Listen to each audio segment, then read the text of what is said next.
Hello, what am I going to talk about today? Well, Hunter Biden's gun trial.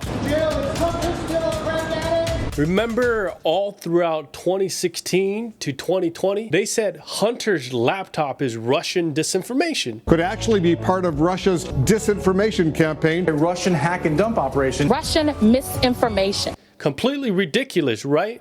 Prosecutor Derek Hines said Hunter isn't charged with possessing drugs, but he allegedly lied on a background check. Quote, addiction may not be a choice, but it is a choice to illegally purchase a gun. Do you agree with the prosecutor? I think I do. I think that's actually quite fair. But there's evidence pointing out Hunter was constantly taking hits off the white stuff every 15 minutes. Well, it's one of the most curious trials I've ever seen unfold. They read from his book that said that he was an addict, that he was at times taking a hit of crack every 15 minutes. Is it not obvious Hunter was high and lied on his gun application? You tell me. Here's a clip of Judge Jeanine. What they're trying to do here, Martha, is they're trying to overlook the fact that there is proof beyond a reasonable doubt here, but they're trying to get the jury to maybe nullify the verdict, but they're going to cut him loose for any reason. Yeah, that's true what she said. What else happened? Haillie Biden discovered Hunter's gun and disposed of it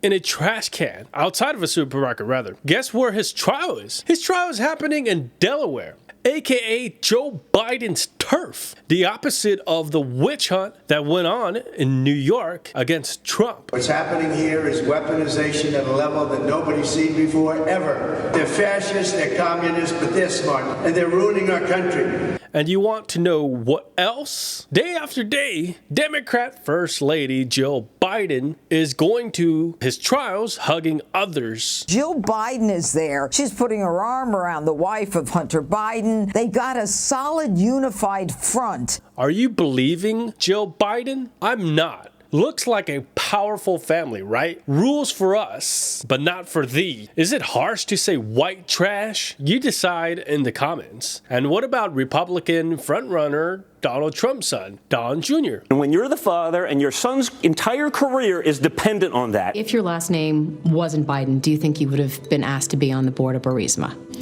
I don't know.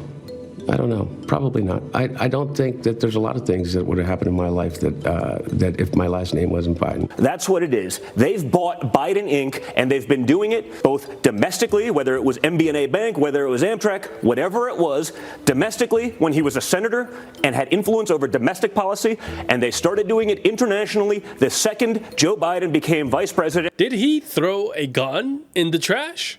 Did he become addicted to the white stuff? Now, this is hilarious. Every negative comment I've seen on Don Jr. on TikTok, YouTube, Twitter are stuff like he's coked out, cokehead, and he looks like he just did a line. You decide. Write a comment. Do you like Don Jr.? Honestly, besides Trump, I've never seen a nice thing said about him. People hate Trump's son. And what about Russia? Was it a hoax made up by a fake dossier? Remember Peter Strzok and all of those Trump haters back in 2016? Trump's son was on trial like 50 times. And still, to this day, I've never seen a nice thing said about Trump's son, Don Jr. What's happening is hatred for the Trumps, but not for the abhorrent Bidens. Thanks for watching, and please hit a like.